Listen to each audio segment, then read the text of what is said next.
HealthPlus.com. We're speaking with Geena Gall back in Michigan from the Olympics. Yep. Welcome back. Thank you. So tell us about your experience. In our conversation on Skype before the Olympics, you were all excited and ready to go, and unfortunately had a little injury while you were over there. Talk about your overall experience there, just non-running, and how things got going for you. I really had the best experience of my life in London. I got to go around downtown London and see all the sights, eat like the local foods at the pubs and all that, and got to be a part of some cool movie premieres for Expendables 2 and The Dark Knight Rises. So it was really fun overall experience before the Olympics, and the Olympics, hands down are the coolest thing ever. So give people that experience of, you were a little banged up with your calf going in there, but give people the experience of getting into that Olympic stadium, being able to run the races you did inside a stadium like that.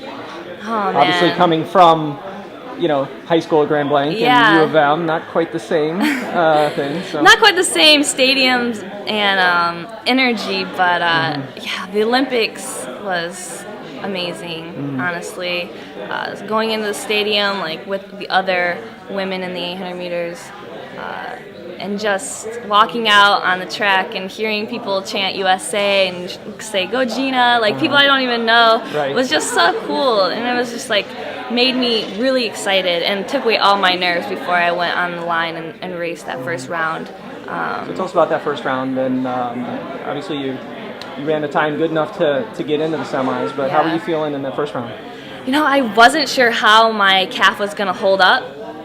It was the first time I was in spikes since I raced in the Crystal Palace Diamond League race in London, July 14th. So it was over 3 weeks. I hadn't been in spikes, and that position with my foot going up on my toes was the most vulnerable position for my calf. So, I wasn't sure if it was going to cramp up again or pull or tear. I wasn't sure. So, I was a little nervous going in because of that. But once I got off the line and got my momentum going and had my stride, I knew it was fine, and I just pushed as hard as I could. I lost, a lot of training. I couldn't run at all for 3 weeks, so I was just happy and blessed that I got to even be on the starting line and compete in that first round.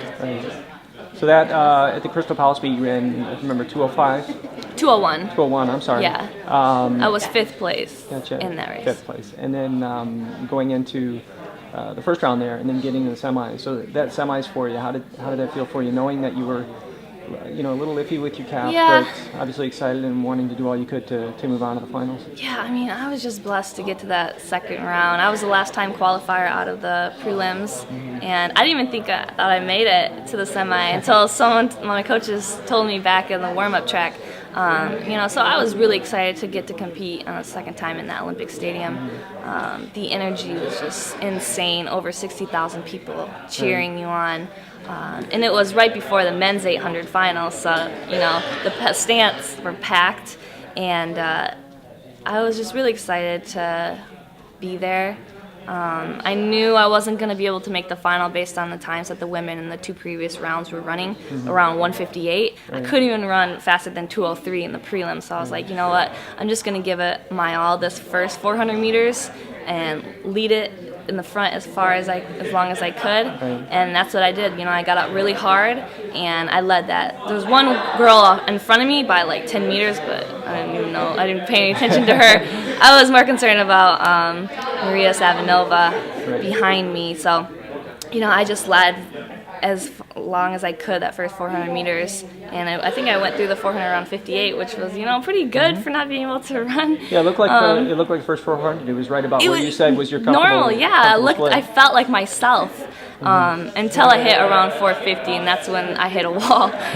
My training, my body couldn't keep up with that pace, and I gave it my all. I got some PB time in that semifinal. Obviously, and represented Michigan well. Exactly, that's all I wanted. Michigan, but U of M, and then back in Grand Blanc. Yeah. Tell us about the kind of bond you and Clarissa shared there, being both from the same area. And, oh my gosh, that was exciting. It was so huge. Well, I knew that a girl from Flint was a boxer at the Olympics, but I never had met her before.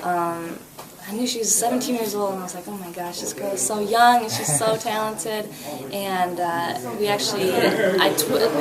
tweeted her on Twitter, and I wanted to like meet up before the Olympics ended because we were competing around the same days during the Olympics, so I couldn't go actually watch her box, and she couldn't watch me run. But you know, we got to say hi, meet each other right at the closing ceremonies, and that was really cool. We took a picture with each other. I got to see her gold medal, and yeah, I'm really happy for her, and it's just huge for our community, and especially the state of Michigan, along with Jordan Weaver and like a few other athletes that represent Michigan, and you know, it's just really cool.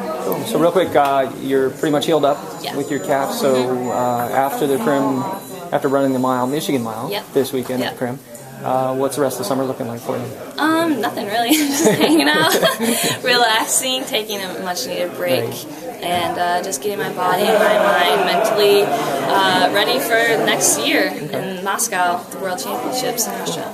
Well, obviously 1:59.24 was your PR, right? Yeah. So some work to do to get get past that. Definitely. I know if I was healthy in the Olympics, I would have made the final, and I would have run 1:58. I knew my body was ready to go based on how I felt the trials and my training and workouts. So next year, only bigger and better things for me. Cool. Well, welcome back. Great job at the Olympics for us. Good job. Nice talking to you. Thank you so much. Cool.